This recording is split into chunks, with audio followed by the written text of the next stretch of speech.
People fill their mouths with decentralization, permissionless tech, we're changing the world. But at the end of the day, if you're not pumping your bags, like if number doesn't go up, people start to complain. And it's like, what's going on? Where is the leadership? Where are the peoples leading this decentralized ship? Where are the captains and the stewards and the drivers, conductors in this financial game, hyper financial game that is clearly not being very financial or not increasing in market value?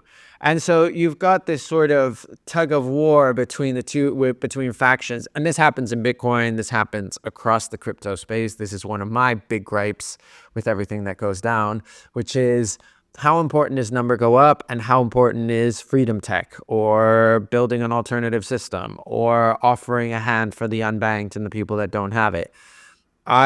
It's tough. And it's something that's constantly being discussed. And I think especially more in Ethereum because, price hasn't really materialized and they have a lot of things going on and you'd think that price should materialize.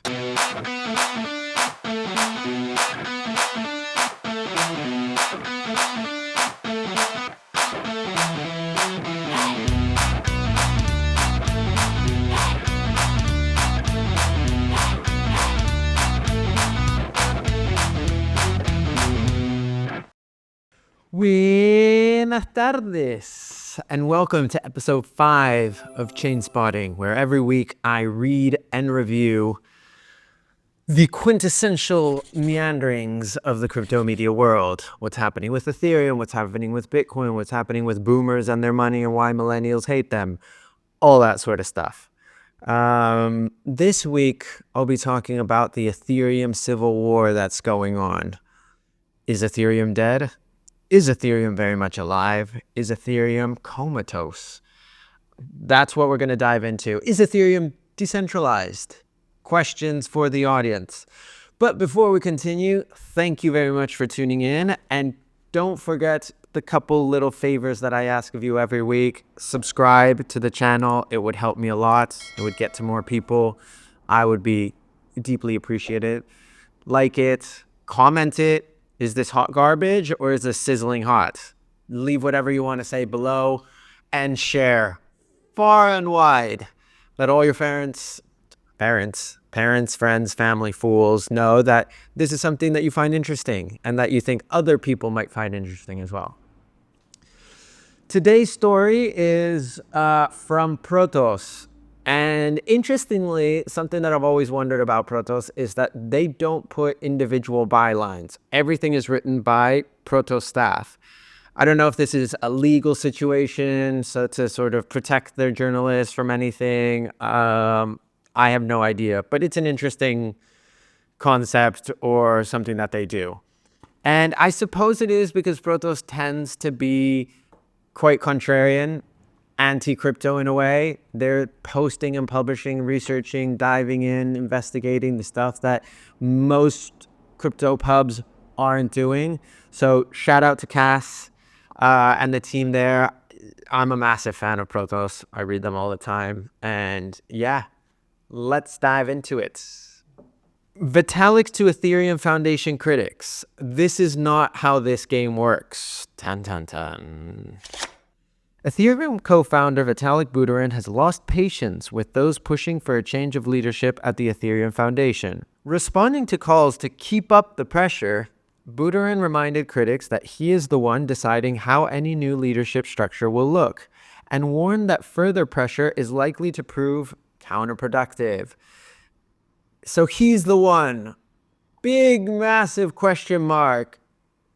Where's the decentralization, man? Not really too sure, man. The thread goes on to give examples of evil posts calling for violence and bullying against Aya Miyaguchi, who leads the Ethereum Foundation, as well as claiming that a widely shared excerpt from an interview with Wired contains a misleading translation of Miyaguchi's response. What went down is that there was a Wired article about, the Ethereum Foundation leadership. It's in Japanese. She apparently said to be able to say no to the culture of competing and winning. So we see crypto booming, and phrases like Web3 and NFTs are buzzwords. Would you say the sentiment you are pushing back is growing stronger? And Aya responds, yes, I am trying to train more people to understand the reason why we do that and to be able to say no to the culture of competing and winning. I'd rather pass on the Ethereum spirit of our vision, collaboration, and community as if I were a Zen teacher. So that's the Wired English version. And then there's a translation of the Japanese original where she doesn't really say they say no to competing and winning. So that's what Vitalik is referring to. Obviously, this is the internet. We're going to latch on, or people are going to latch on to anything that proves their point or anything that makes their case. So yeah, fake news far and wide. Which is why you tune into this, because I don't spread fake news, at least as far as I know. But yeah, carrying on. Criticism of the Ethereum Foundation has been building, with complaints about the focus on non-financial aspects of the ecosystem, or the infinite garden taking center stage. So the infinite garden is this concept in Ethereum that it's more than a technology, and that each player is like an individual garden, gardening in a vast ecosystem. So it's nurturing and growing, but not controlling. And it's this idea of playing. So it's the idea of, I'm going to read from the Ethereum Foundation directly, where it says, a finite game is played for the purpose of winning, an infinite game for the purpose of continuing to play. So it's the idea of constantly playing and not winning and competing. The problem is, and something that people are really focusing on, is that Ethereum has become the new stablecoin. I think it's been stuck at $3,400 for a year, 2 years, something like that. Despite there have been Ethereum ETFs, and there's been a number of exciting things that are coming out of that ecosystem. And there's a bunch of developers, a bunch of dApps, all this sort of stuff. So, and that's an interesting sort of juxtaposition in the crypto space, because people fill their mouths with decentralization, permissionless tech, we're changing the world. But at the end of the day, if you're not pumping your bags, like if number doesn't go up, people start to complain. And it's like, what's going on? Where is the leadership? Where are the peoples leading this decentralized ship? Where are the captains and the stewards and the drivers, conductors in this financial game, hyper financial game that is clearly not being very financial or not increasing in market value? And so you've got this sort of tug of war between between factions. And this happens in Bitcoin. This happens across the crypto space. This is one of my big gripes with everything that goes down, which is, how important is number go up, and how important is freedom tech, or building an alternative system, or offering a hand for the unbanked and the people that don't have it.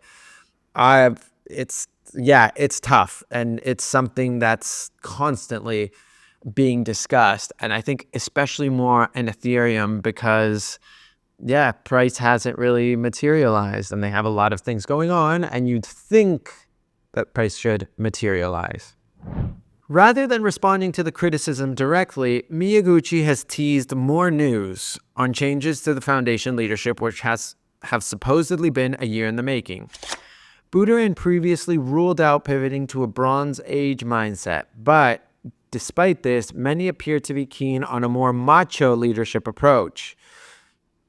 More macho, like a war general. So you've got peacetime generals that sort of keep the peace, which I think Vitalik stands under or embodies. And then you've got wartime criminals, wartime generals, which is what people want him to play, or a new leader to come in and play.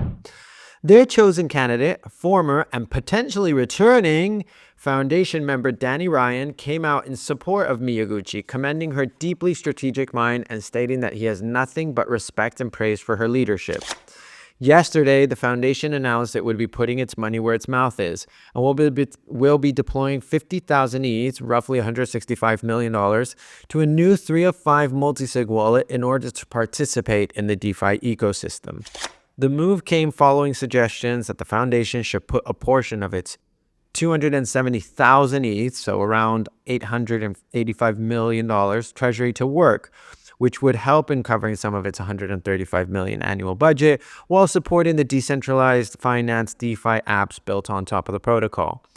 There are questions, concerns, qualms about what the Ethereum Foundation does with its money, in no small part because recently they've been dumping and selling a lot of their ETH.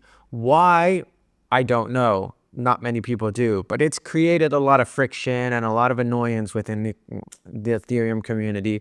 Why they're going out and selling all their fucking coins.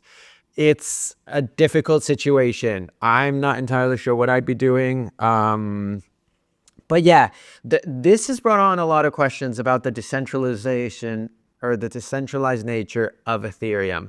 Is it truly decentralized? Does it have to be decentralized? Like, decentralization also operates on a spectrum. You can be decentralized in some things, can be on others. How far do you have to go? And I think these are questions that the Ethereum Foundation and the Ethereum community in general is struggling to grapple with and is struggling to like properly like tether and have these hard conversations. Is it truly decentralized? Because yeah, it would be tough to come out and say that it isn't. Because I think there's an important footnote here. Decentralization is different from permissionless. So people think that permissionless, the ability to just go out and create and interact and everything like this, is decentralized, when it's not necessarily such. Decentralization means different, like how hard or how much consensus you need for protocol changes. If there is a protocol change, can I still continue to run the software, the old software, and dissent, the freedom to dissent? This is one of the main differences with Bitcoin, that Bitcoin is backwards compatible, and Ethereum forces you through these hard forks, through all these upgrades, to abide. You can say, but you're abiding by the market. Yeah, but you've got the tyranny of the market and the tyranny of the 51%ers who are forcing these changes on the rest of the community who might not be interested in it, who might think it's a bad idea, and it's totally valid. And if I can't dissent and I can't still continue to operate under my paradigms of what software I should be able to run, what fee structure is getting utilized, all that sort of stuff, then how decentralized is it? So I don't know. I think Ethereum is in a tricky situation right now because number one, their assets, which some people connect directly to the health of the market, I'm not in that camp, is stagnant, especially because you see Solana flying, you see XRP flying. There's news and there's people saying XRP is going to flip Ethereum. I don't know if that's going to happen, and I don't know if that's a good thing. But then you've got Solana and how well it's been doing, how popular it's become. There's the caveat that a lot of it is meme coins and shit coins and all that sort of stuff, but it's getting used and it's getting a lot of traction and it's becoming a thing. There's a part of me that wonders if Ethereum has, for the most part, the name, the brand recognition, so network effects, and the longevity of it, rather than actually pushing through and creating a bunch of stuff and doing all that and like really keeping that pioneering mindset. These are questions that I leave for you, beloved audience, first time listener, audacious repeat, all that, because I'm not entirely sure. So yeah, is Ethereum dead? Long live Ethereum. Has Ethereum become the new stablecoin? Is it actually decentralized? I leave you with all those questions. Drop them in the comments below. Let me know what you think. This is a very interesting situation. There's a sort of civil war unraveling in Ethereum. Some people have been dropping their .eth namesake on social media. People are not happy with Vitalik's response or what he's doing. Some people are blindly following him. Let me know the situation. And do you think that Ethereum is going to go up? Is it going to go down? Is it going to remain? Is it going to continue to be the premier place to launch dApps? All that sort of stuff. Thanks for tuning in. And remember, choose your news.